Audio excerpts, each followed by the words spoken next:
বড়ই অদ্ভুত আর বিচিত্র এই তৃণমূলের 21শে জুলাইয়ের শহীদ দিবস। 1993 সালে আন্দোলন করেছিল কংগ্রেস, যুব কংগ্রেস, কংগ্রেসের পতাকা হাতে, আর গুলি চালিয়েছিল জ্যোতি বসুর পুলিশ বামফ্রন্ট সরকারের নেতৃত্বে। জ্যোতি বসু তখন বাংলার মসনদে।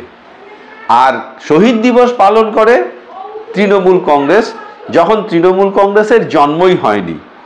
আরও মজার বিষয়, এই শহীদ দিবসের মঞ্চ থেকে তিনি কংগ্রেস আর সিপিএমকে যত না আক্রমণ করেন, তার থেকে বেশি আক্রমণ করেন ওই বিজেপি আর নরেন্দ্র মোদীকে।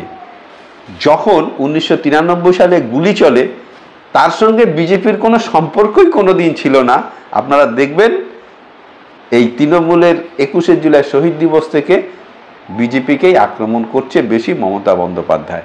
তা বড় বিচিত্র এবং ধোঁয়াটে হচ্ছে এই 21শে জুলাই। আমি তো এর কোনো অর্থ খুঁজে পাই না।